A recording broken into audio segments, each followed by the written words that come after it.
Alright, Coach, so the team has arrived in Leeds in Yorkshire. The domestic players and the UK players are here. First session today, you're happy to be having everybody under one roof in a sense together? Yeah, definitely. It's good to have all the boys in one place finally. 24 players, we are all here to do one job. That's to do our best in this World Cup. Historical moment for us. And yeah, the boys are looking sharp so far. They haven't seen each other in a while. Last meetup was June for the players based in the UK, and of course it's the first time that the 5 domestic players is linking up with the additional players who are in the UK. You were there in Jacksonville when we qualified in 2018. Has it sunk in yet now that you're in Leeds that we're at the World Cup and we're here? Yeah, definitely. The moment is now. Obviously, the dream was to get to a World Cup. We are here now, representing our nation and the Caribbean proudly.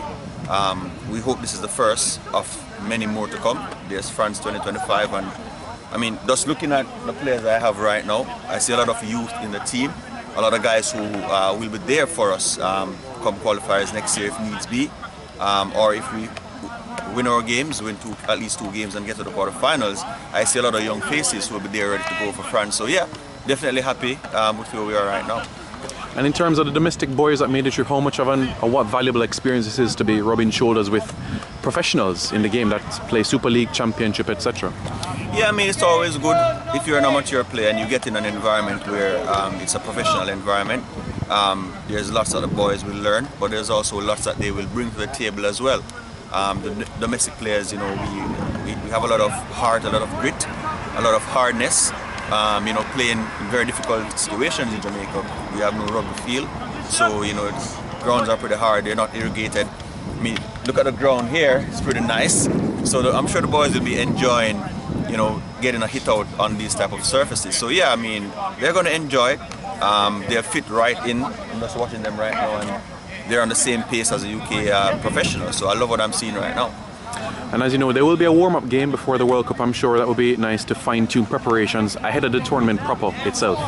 Yeah, definitely. So our game against Cumbria on Friday, it's going to be tough up in Workington Town. They're putting together a very, very tough team. We'll have to be very strategic about the minutes that we give our players, especially our more senior players. You know, we don't want to put too many miles in the legs before our first game against Ireland. So I'm expecting a good, tough contest. Not predicting what's going to happen yet, but I think the boys will go out there and they'll do their best. Once the team is executing, that's what I want to see. Once we are following the game plan, once players are giving off their best, then you know, we can't ask so much more.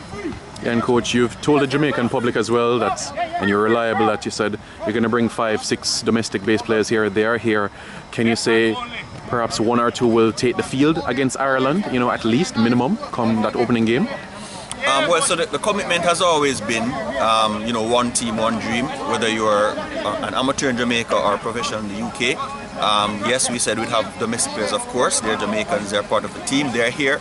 At the moment, we have to see how we look in Cumbria and this week's training and make a decision as to the makeup of the team for the Ireland game.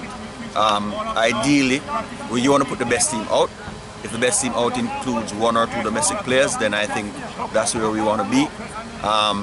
Because at the end of the day, you know, it's a team, you have to compete for your spot. But I mean, I'm confident in the guys. We have a lot of talent, even though we're playing amateur in Jamaica. And I do expect at least 1 or 2 of the boys to actually do enough this week to warrant selection in that Ireland game. But let's see how they go, right? They have to go out there and get the job done.